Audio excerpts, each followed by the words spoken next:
Hi everyone, Nitu Kaur this side. Welcome back to my channel Noor Classes. Today we are going to do the properties of chapter 1 rational numbers from NCERT book of class 8. So first property is closure property. What the closure property says? Closure property में बेटा when we are adding two numbers, let's suppose those two numbers are whole numbers, then answer will also be a whole number. और अगर ये जो दो number हम ले रहे हैं अगर वो दोनों नंबर इंटीजर हैं then answer will also be an integer and when we are adding two rational numbers. ठीक है, जैसे मैंने जो टू नंबर्स हैं रैशनल नंबर वो लिए हैं 2/3 एंड 1/3. तो 2/3 plus 1/3 is equal to 3/3. That means it is also a rational number. Means when we are adding two rational numbers, answer will be a rational number.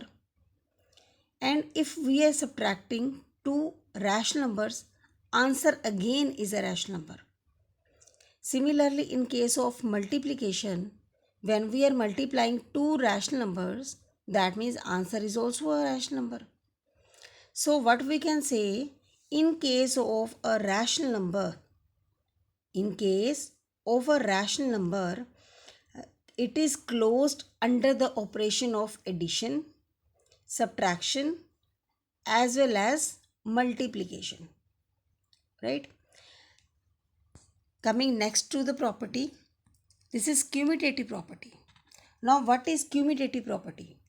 Commutative property says, ठीक है, ये देखो I am taking an example. A plus B will equal to B plus A. क्यूमिटेटिव का मतलब होता है बेटे place को चेंज करना, ट्रांसफ़र करना from one place to another. जैसे ये ए है उसमें अगर मैंने बी प्लस किया, लेट सपोज वही एग्जांपल मैं लूँगी आपके पास 2+3 प्लस 1/3, ये आपका आ गया 3/3. तो ये क्या बन गया, आंसर इज 3/3, राइट. अब अगर मैं प्लेस को चेंज कर दूँ, ए की प्लेस पे बी को रख दूँ, यानी कि अगर मैं रख दूँ पहले 1/3 उसमें ऐड कर दूँ 2/3, आंसर अगेन विल बी 3/3. दोनों आंसर सेम है. That means if we are changing the place of A and B, if we are changing their place, addition के ऊपर कोई फ़र्क नहीं पड़ेगा, आंसर के ऊपर आपका कोई भी इफेक्ट नहीं आ रहा है. Similarly in the case of multiplication also, A into B कर लो, यानी कि 2/3 इंटू 1/3 करोगे तब भी आंसर आपका है 2/9. और अगर आप 1/3 इंटू 2/3 करोगे तो answer will remain the same 2/9. ठीक है, this is called the commutative property. Next है बेटे आपकी एसोसिएटिव प्रॉपर्टी. अब एसोसिएटिव प्रॉपर्टी क्या होती है? एसोसिएटिव प्रॉपर्टी भी एक एग्जाम्पल की तरफ मदद से आपको समझाती हूँ. ए प्लस बी प्लस सी. ठीक है, अब इसका अगर ऑर्डर चेंज कर दूँ, ये कर दूँ ए plus B then plus C, तो इसमें भी जो आपका आंसर है उसमें कोई फ़र्क नहीं आएगा.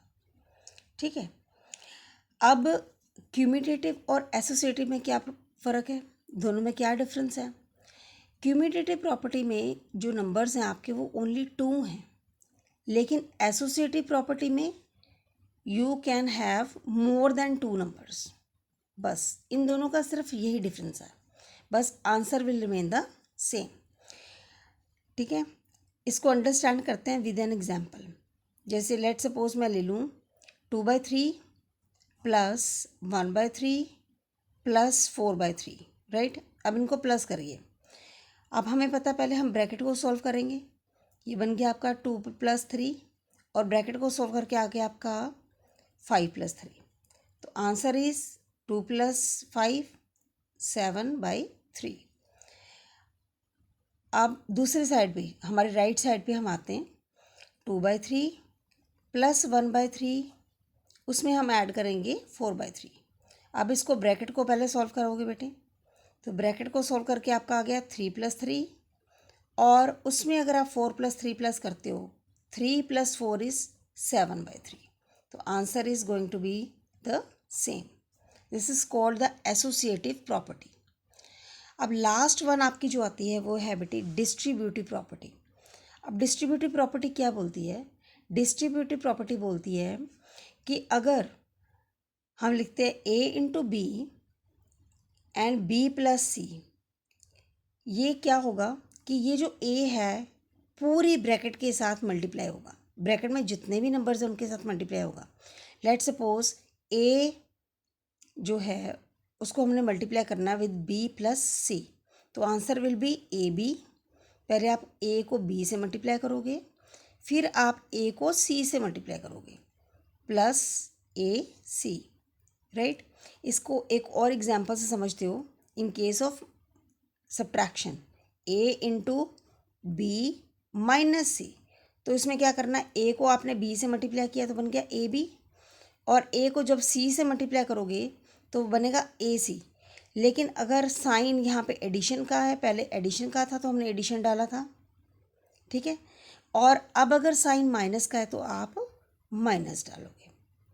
ठीक है राजे. तो ये थी आपकी प्रॉपर्टीज़ जो आपको बहुत ही ज़रा हेल्प करने वाली हैं in solving your sums. Bye bye.